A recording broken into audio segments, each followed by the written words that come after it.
En el pueblo donde vivía, casi nadie sabía su nombre. Era el viejo del final del camino, y eso fue suficiente para que todos entendieran de quién estaban hablando.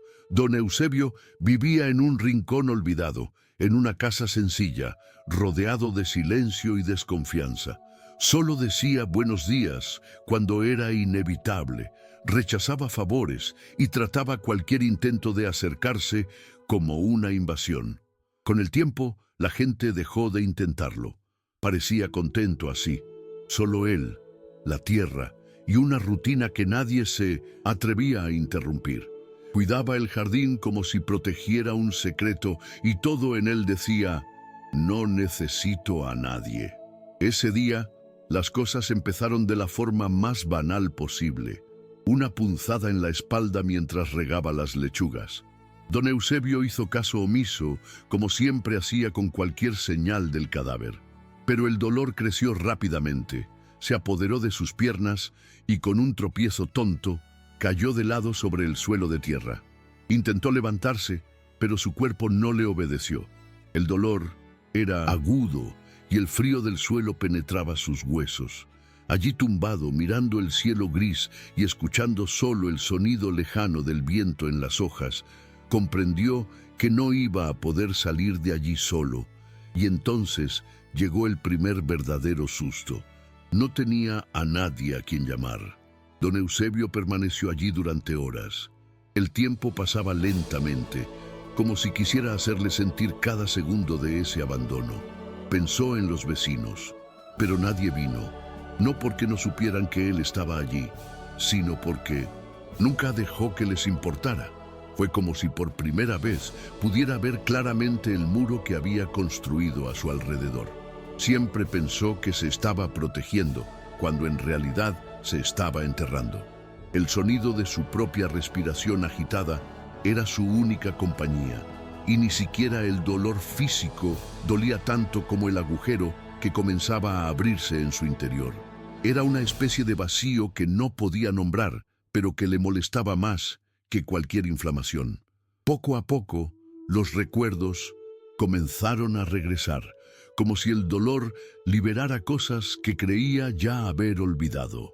Recordó al muchacho que años atrás llamó a su puerta ofreciéndose a ayudarlo a arreglar la cerca, y lo despidió con una grosería que hoy incluso sonaba infantil.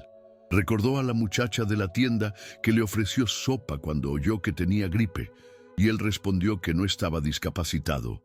Uno a uno, los rostros que había rechazado regresaron a él, no con ira, sino con una especie de arrepentimiento difícil de tragar. Le dolía recordarlo, porque ahora entendía que cada gesto que rechazaba era un puente que él mismo quemaba.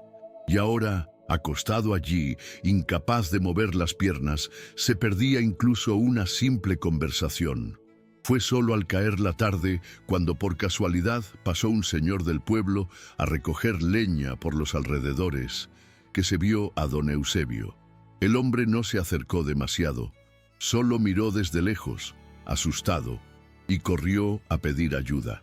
Al poco tiempo aparecieron dos voluntarios con una improvisada, quienes lo trasladaron al centro de salud. Nadie intercambió muchas palabras con él. No había compasión en las miradas, solo obligación. Eusebio lo vio como un espejo. Nadie estaba allí por cariño, sino porque era lo correcto.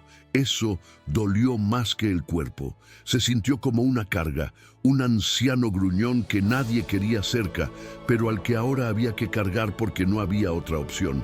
Los días que siguieron fueron tranquilos, pero no del tipo que a él le gustaba. Ese silencio era diferente, fue pesado, fue vergonzoso. En la cama de la estación, con el cuerpo débil y el orgullo aún más herido, comenzó a pensar en lo que haría cuando regresara a casa. Por primera vez, no quería simplemente recuperarse y volver a su antigua rutina. Quería disculparme, aunque no sabía cómo. Tenía miedo al ridículo, al desprecio, pero algo dentro de él lo pedía.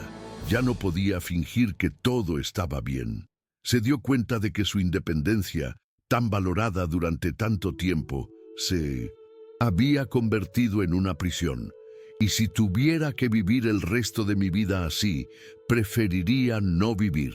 Al regresar a casa, todavía con dificultad para caminar, don Eusebio no perdió el tiempo. El primer día se propuso ir a la tienda, aunque se tambaleara, y agradecer a la muchacha que una vez había intentado ofrecerle sopa. La mujer lo miró con recelo, sorprendida, pero él no apartó la mirada.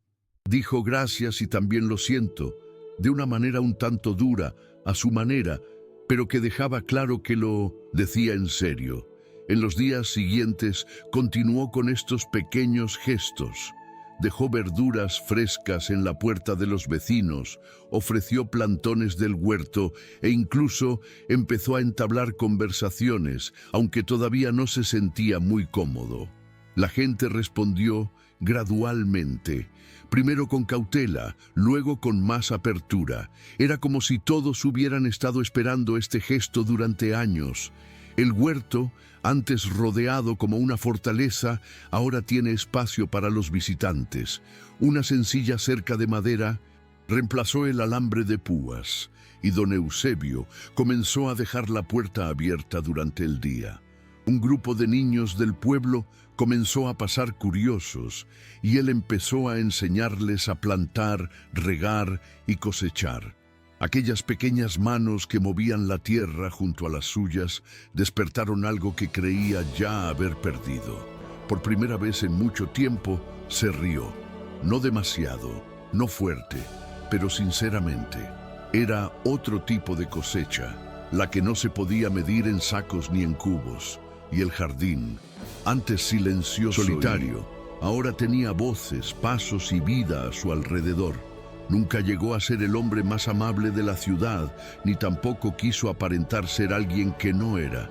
Continuó con su actitud seca, habló poco y todavía necesitaba tiempo para confiar. Pero la diferencia era clara. Ahora él estaba allí, presente. La gente dejaba de cruzar la calle cuando pasaban junto a él, e incluso bromeaban sobre su mal humor, como quien se burla cariñosamente de un viejo conocido. Don Eusebio empezó a ser invitado a las fiestas sencillas del pueblo y aunque seguía negándose a algunas, ya no se escondía. Poco a poco fue reconstruyendo no solo sus vínculos con los demás, sino también consigo mismo. Ya no cargaba con esa rigidez que lo alejaba del mundo.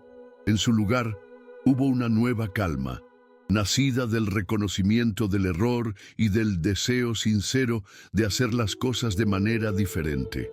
Una tarde cualquiera, de esas en las que el tiempo pasa lento, se vio a don Eusebio sentado frente a la casa, junto a la reja del jardín, rodeado de algunos niños y dos vecinos más jóvenes.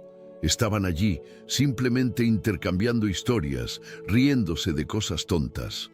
Uno de los niños le preguntó cómo sabía tanto sobre plantas, y él respondió, porque durante mucho tiempo eso fue todo lo que tuve. Pero mientras decía esto, miró a su alrededor y añadió, ya no existe. Nadie entendió la profundidad del asunto, pero él lo sabía. Sabía que aunque me llevara toda una vida comprenderlo, aún había tiempo para cambiar. Y al final del camino, donde antes solo había soledad, ahora había gente, había vida. Allí estaba, completo, por primera vez.